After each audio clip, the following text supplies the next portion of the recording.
The Man in the Iron Mask.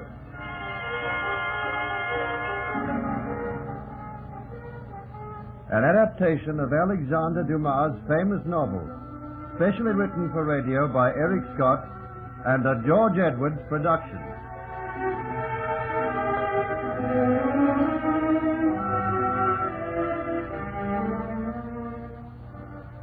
It seems that young Edmond Marchiali is connected in some way with the destiny of France. For when he shows interest in and wants to marry a farmer's daughter near his guardian's estates, this guardian, Georges Saint-Mars, is most perturbed and sends for the powerful Cardinal Mazarin, who rules behind the throne. When all efforts on the part of the guardian have failed, the Cardinal suggests the dungeons of the Bastille. Yes, my dear Saint-Mars. That is the only way. The Bastille. Oh, Cardinal, is there no other way? You yourself said that you were powerless to stop this marriage, but it must be prevented. Yes, Cardinal, yes. I understand that. But she's such a lovely young girl. Fair hair, blue eyes, a lovely voice, and intelligence to match. Intelligence? A farmer's daughter? Yes. Oh, if only she was somebody of quality. My dear Saint-Mars, you know in the interests of France that your ward must never marry. It has worried me a great deal. Eventually, he will find someone else, and then... You have been given a sacred charge. If ever the occasion arises again, call on me. I'll deal with it as I have handled this emergency. The girl's name was... Marguerite Frederick. And where is she to be found? The farm of Papa Frederick. He's quite well known in the district. Good. Don't worry yourself any further, my dear Saint-Mars. The matter will be attended to. The girl will vanish from the face of the earth. Poor Marguerite. She has impressed even you. She must be a beauty. Beauty of mind and beauty of body. A shame that so much has to be sacrificed. It is for France. Yes, Cardinal. It is for France.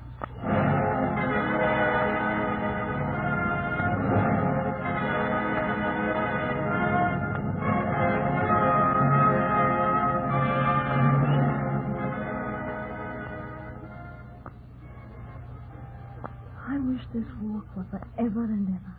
Forever and ever? Oh, my dear, how tired your little feet would be. Not with you. Oh, it's such a lovely night. No moon. All the lovelier because it makes the stars so bright. Look up there, Edmund.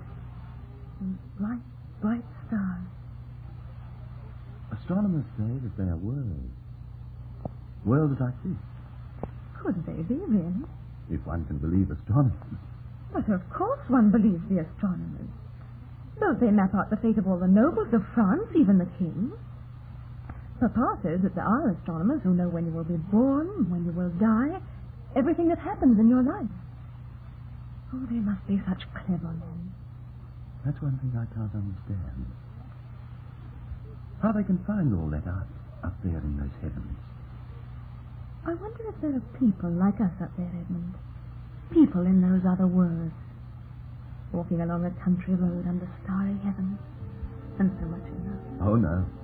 You don't think so? No, my heart. Because nobody could be happier than you and me. Nobody could be so much in love. Oh, darling. Let me kiss you again. Your warm body so alive. Lips like silk. Marguerite, may I say something? Let me hear. If anything happened to you, I think I'd die. I've read of love, the fact that two people become as one.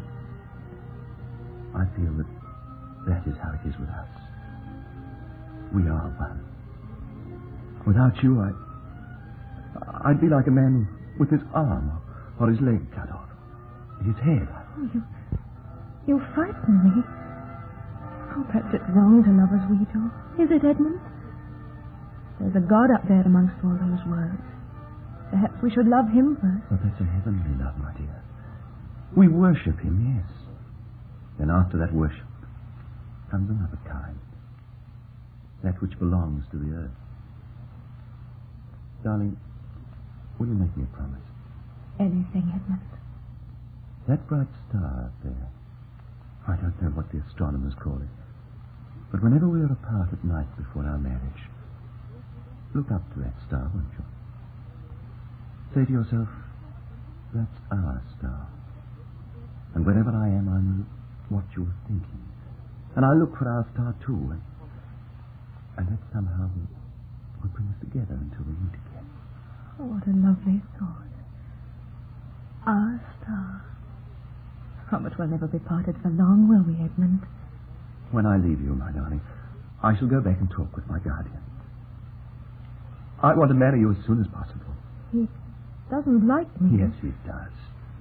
He's a dear old man, really. Let him get used to the idea, and I think that Uncle George will welcome you as a daughter. I know his kind heart.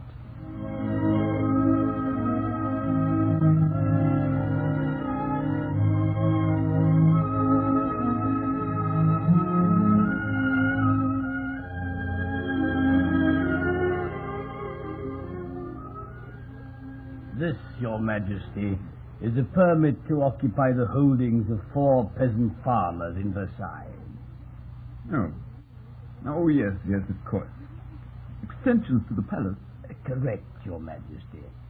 It might interest you to know that the Hall of Mirrors will soon be finished. Excellent. All our faults will be magnified 1,000 times. That's good, Cardinal. Very good, Your Majesty. Yes, except that I have an abnormal headache this morning.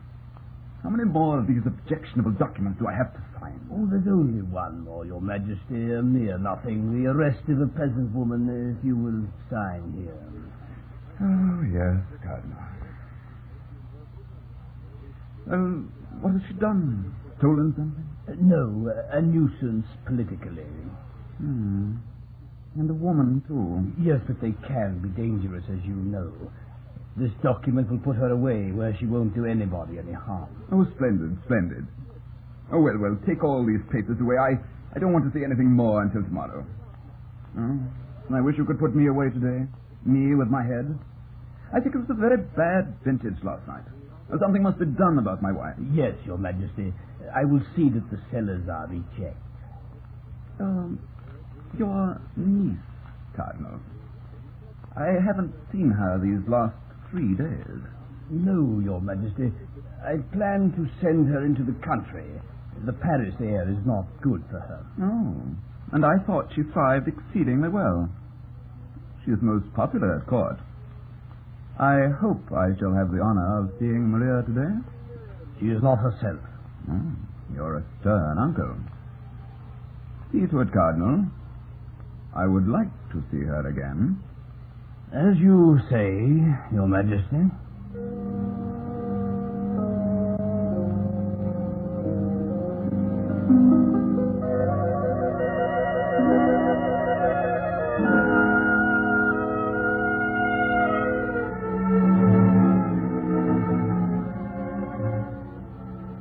And so I am going to lose my little girl. Oh, don't say that, Papa.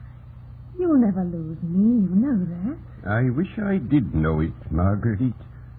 I knew that someday a young man would come along and take you away, but never such a one as this. You like him? Who am I to like or dislike? He is the gentry. That frightens me a little, Marguerite.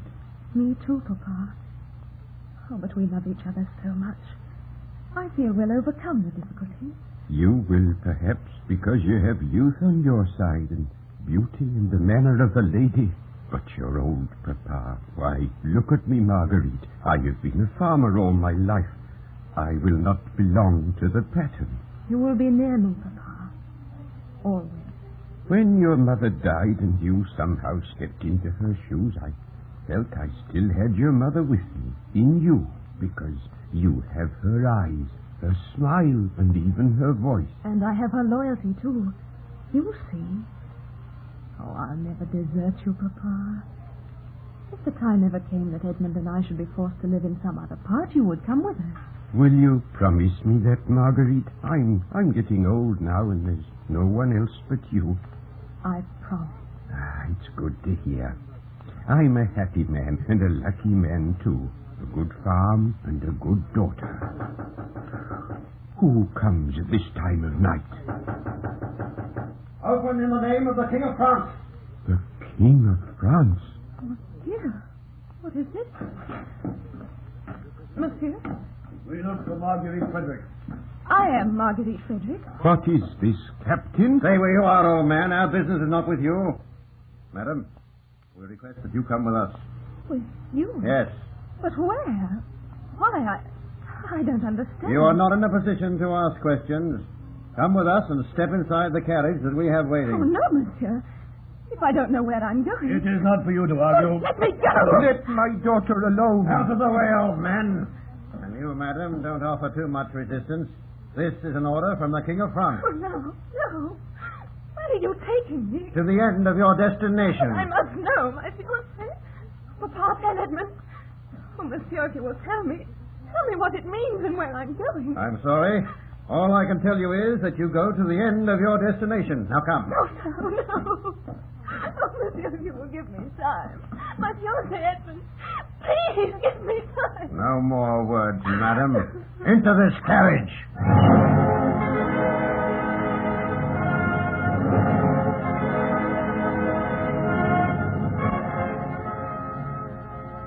Throwing the struggling girl into a waiting carriage, the soldiers drove off, leaving a pitiful old man staring into the darkness, straining to hear the last of the carriage wheels rumbling away. What will Edmund do when he finds that his beloved has been taken to some unnamed destination? And what of the undying love of these two fine young people? Make sure you hear the next enthralling chapter of The Man in the Iron Mask.